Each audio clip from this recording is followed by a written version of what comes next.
ദൈവനാമത്തിന് മഹത്വമുണ്ടായിരിക്കട്ടെ. ഇന്നത്തെ അല്പസമയ ചിന്തയ്ക്കായി 91 സങ്കീർത്തനം 11 വാക്യം ധ്യാനിക്കാം.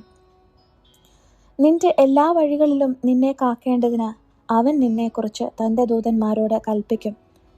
ഇന്ന് ഞാൻ നിങ്ങളുടെ മുൻപിൽ ഈ വാക്യത്തെക്കുറിച്ച് പ്രതിപാദിക്കുമ്പോൾ എൻ്റെ സാക്ഷ്യം കൂടെയാണ് ഞാൻ ഷെയർ ചെയ്യാൻ ആഗ്രഹിക്കുന്നത്. എൻ്റെ പേര് വീണ, ഹസ്ബൻഡ് ലൂയിസ്, 3 കുഞ്ഞുങ്ങൾ കൃപ, മന്ന, സേര. കുവൈറ്റിൻ്റെ പ്രദേശത്ത് 20 വർഷത്തിൽ പരമായി കുടുംബമായി ജീവിക്കുന്നു. എന്നാൽ 2023 ഒക്ടോബറിൽ കാനഡയുടെ പ്രദേശത്ത് മൈഗ്രേഷനുമായി ബന്ധപ്പെട്ട് ഞാൻ പോയി, എൻ്റെ കുടുംബത്തെ കുവൈറ്റിൽ വിട്ടിട്ട്.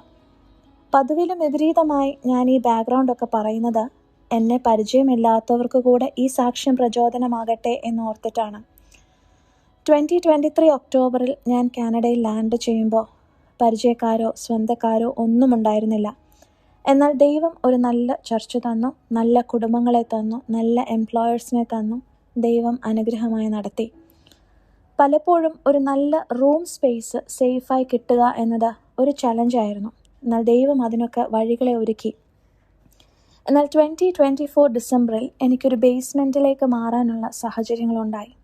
എന്നാൽ 2025 ജാനുവരിയിൽ, അതായത് 1 മാസം കഴിഞ്ഞപ്പോൾ ലാൻഡ് ലോർഡ് നോട്ടീസ് തന്നു ടു മൂവ്. കാരണം അദ്ദേഹം ആ വീട് സെല്ല് ചെയ്യാൻ പോവുമായിരുന്നു. Because he had to pay off his debts. ഞാൻ ദൈവത്തോട് ചോദിച്ചു, ദൈവമേ, എൻ്റെ ഫ്രണ്ട്സിൻ്റെ സഹായത്തോടെ ഐ ജസ്റ്റ് മൂവ്ഡ്. ഇനിയും പിന്നെയും ഒരു room shifting and to find another space within short time span, near my working place, near my friends, ഒരു സേഫ് സ്പേസ്. ഇതൊക്കെ എന്നെ ഒത്തിരി വിഷമത്തിലാക്കി. ഞാൻ എൻ്റെ ചർച്ചിലുള്ള ബ്രദേഴ്സിനോടൊക്കെ ഷെയർ ചെയ്തു. അതിശയമായി 2 ബ്രദേഴ്സ് 2 സമയങ്ങളിലായി ഒരു സെയിം സ്പേസിനെ പറ്റി എന്നോട് പറയുന്നു. അത് പോയി കാണുന്നു. വിത്തിൻ 2-3 ഡേയ്സ് എനിക്ക് നല്ല ഒരു ഫാമിലിയുടെ കൂടെ റൂം സ്പേസ് കിട്ടി. സ്റ്റിൽ എൻ്റെ ഡൗട്ട്, എന്തിനാ ദൈവം എന്നെ ഇങ്ങനെ പരീക്ഷിക്കുന്നത്? Room shifting was tough.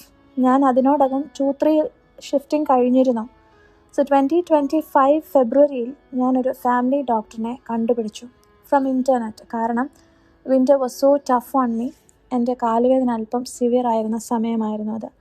So family ഡോക്ടേഴ്സിനെ കണ്ടുപിടിച്ചാൽ അവരൊരു എക്സ്റേ ഒക്കെ എടുക്കുമെന്ന പ്രതീക്ഷയിൽ ഞാൻ അപ്പോയിൻമെൻ്റ് എടുത്തു.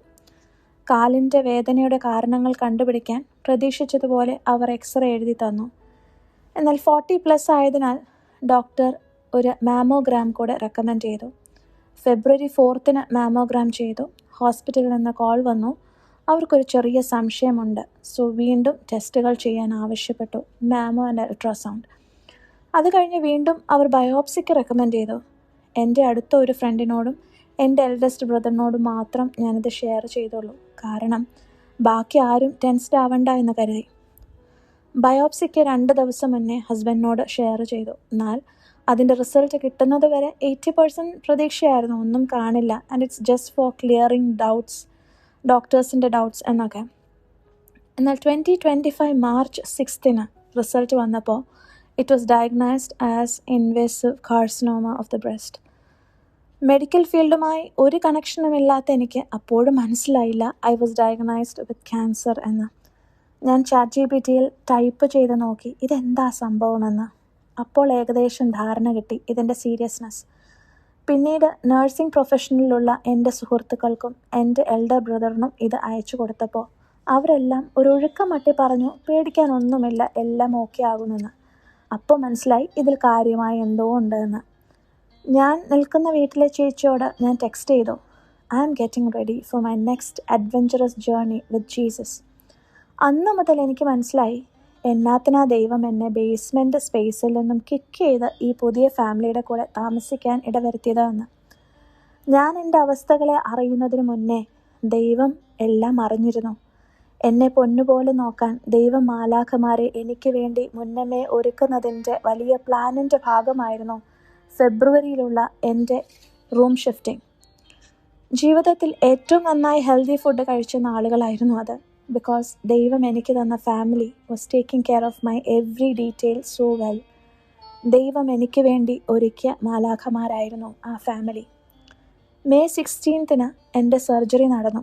ഫാമിലി എൻ്റെ കൂടെ ഉണ്ടായിരുന്നില്ലല്ലോ. എന്നാൽ എന്നെ ടേക്ക് കെയർ ചെയ്യാൻ ദൈവം ഒരുപാട് ഫാമിലീസിനെ എനിക്ക് വേണ്ടി ഒരുക്കി. പ്രെയർ വാറിയേഴ്സിനെ ദൈവം എനിക്ക് വേണ്ടി ഒരുക്കി. ഒരു ഓൺലൈൻ കോഴ്സ് ചെയ്യുന്നതിൻ്റെ ഭാഗമായി ക്യാൻസർ സർവൈവേഴ്സിനെ ഞാൻ പരിചയപ്പെട്ടു. They prayed for me with same pain that I have gone through.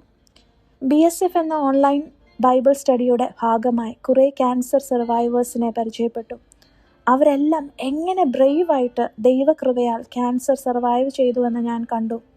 Same time അവരും ബൈബിൾ സ്റ്റഡീസിൽ ഓൺലൈൻ കോഴ്സുകളിൽ സജീവമായി പങ്കെടുത്തു എന്ന് ഞാൻ കണ്ടു. അതെല്ലാം ദൈവം എന്നെ ഈ പ്രോസസ്സിലൂടെ ഗോ ത്രൂ ചെയ്യാൻ പ്രിപ്പയർ ചെയ്യുന്നതിൻ്റെ ഭാഗമായിരുന്നു. ഞാൻ സർജറിക്ക് പോകുന്ന ദിവസം രാവിലെ ഞാൻ താമസിക്കുന്ന വീട്ടിൽ ചർച്ച് മെമ്പേഴ്സ് വന്നു. And we all prayed for half an hour in tongues. വലിയ അനുഗ്രഹത്തോടെയാണ് ദൈവം എന്നെ സർജറിക്ക് വേണ്ടി പ്രിപ്പയർ ചെയ്യിപ്പിച്ചത്. എന്നെ കണ്ടിട്ടില്ലാത്തവർ കൂടെ എനിക്ക് വേണ്ടി പ്രാർത്ഥിച്ചിരുന്നു. ഈ സമയത്ത് ഏവരെയും ഞാൻ നന്ദിയോടെ സ്മരിക്കുന്നു.